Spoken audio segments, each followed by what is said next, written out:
Okay, guys, so here is the overview of the assignment. If you were in class, you would be getting a pink handout. What I've uploaded to Google Classroom is not pink. Please know here's the overview. We are done reading the film.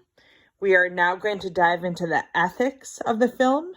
And the ethics include a discussion of what these two professors in the article find so controversial about the film itself. And we'll talk about those things as we get reading the article.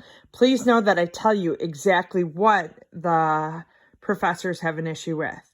They believe that the movie is overtly classist, almost presenting a cliche of Maggie as a working lower class, kind of poor hick sort of character. They also have an issue with the gender role that Maggie is in. She's a female boxer, but in order to become successful as a female boxer, she has to get buff, she has to get ripped, she has to get more manly, and they're calling that a cliched stereotype.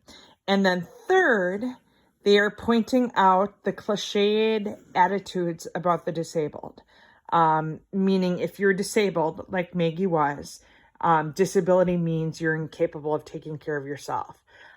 So know that in this article, these two professors will take extreme positions. It's kind of why I picked this article.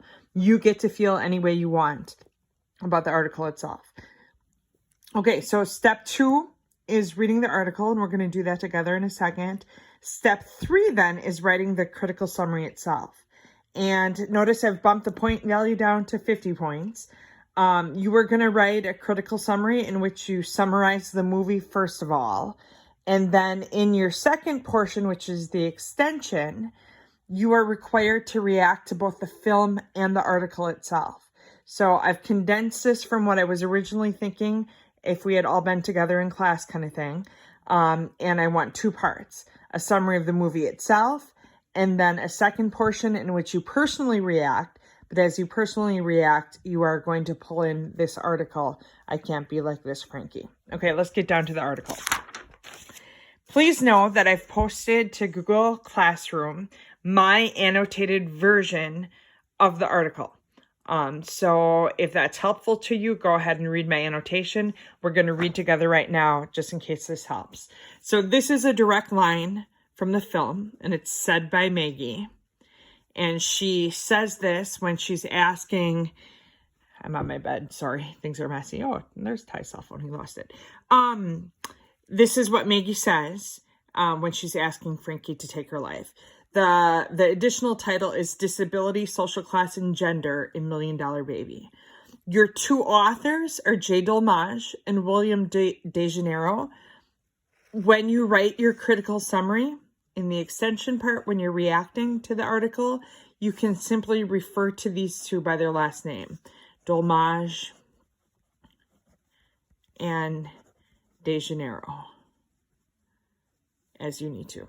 Okay, let's read together.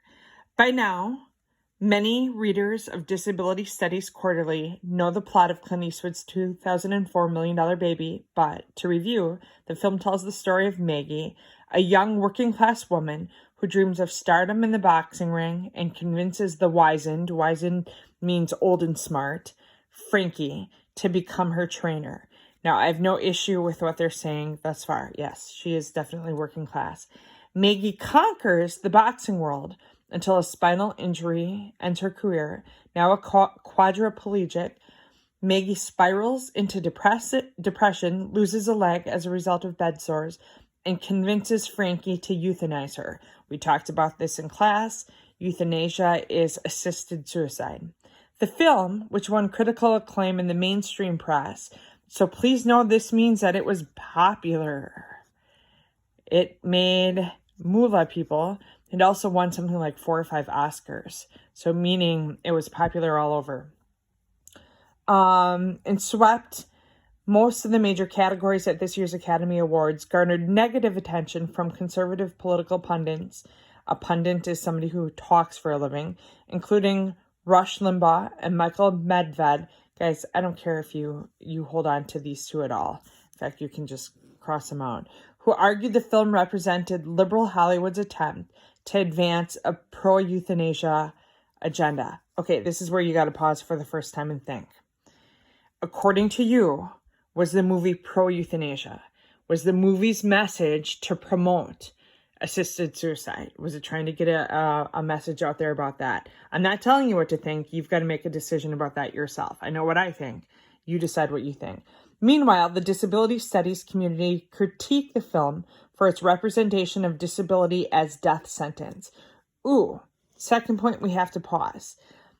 Is the film suggesting that disability equals death sentence?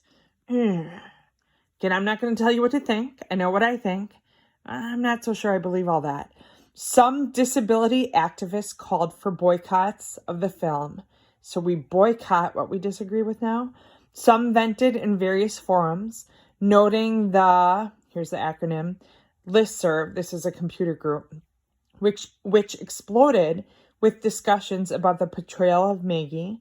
Some seized the opportunity to engage public audiences about issues of concern to the disabilities community. Okay, so I'm pretty certain by the time I'm done with paragraph 1 that Dolmaj and DeGeneiro, our authors, they have an agenda. They have a goal. And make sure you're certain of what their goal is.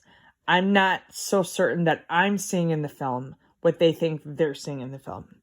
The disability community's critiques of the film raise significant concerns about how the general public views bodies that resist normative imperatives.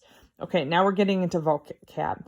So now we're talking about bodies that don't act like normal other bodies.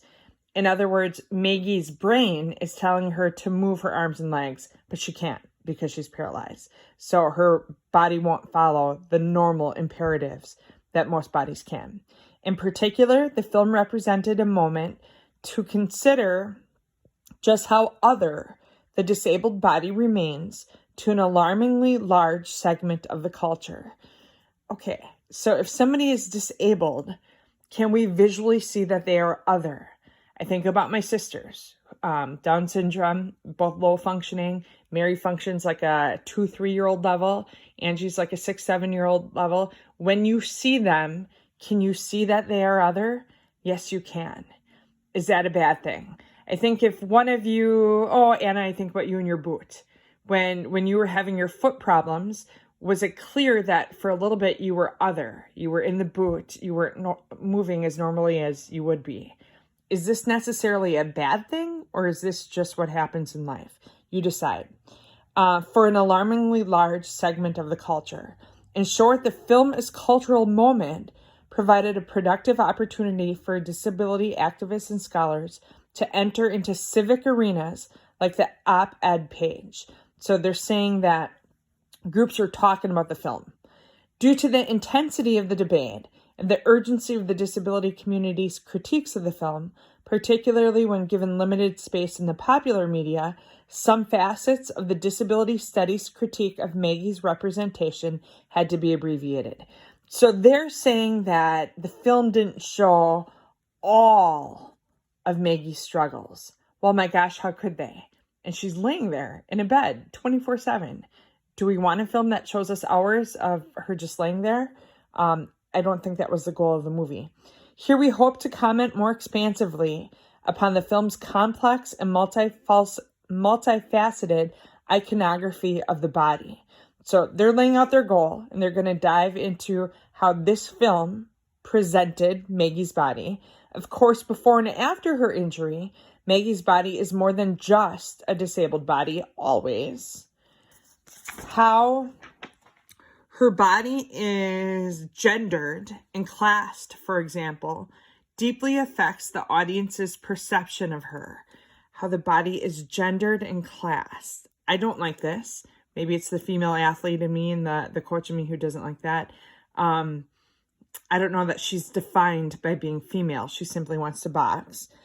And these identity markers interact with her disability in rich and illuminating ways. This essay seeks to widen our understanding of Maggie's body.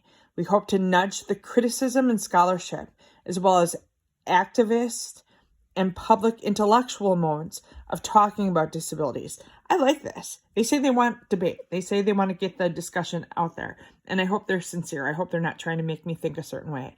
In a direction that makes critical connections between multiple markers of identity. Specifically, we want to look at how Maggie's disability and her social class work together. I better hold on to this. Social class work together to articulate is to show, a symbolic vocabulary, a lexicon which connects ableism with classism and vice versa. So they are using ableism to say people who are able are in a higher sort of class. And then people who are disabled end up in a lower sort of class. I don't like that, but I wonder if that's how it plays out sometimes. Okay, guys, this video is up to already 11 minutes. I'm going to end it here, and I'm going to pick up with the second video that hits the next part of the article. Bye-bye.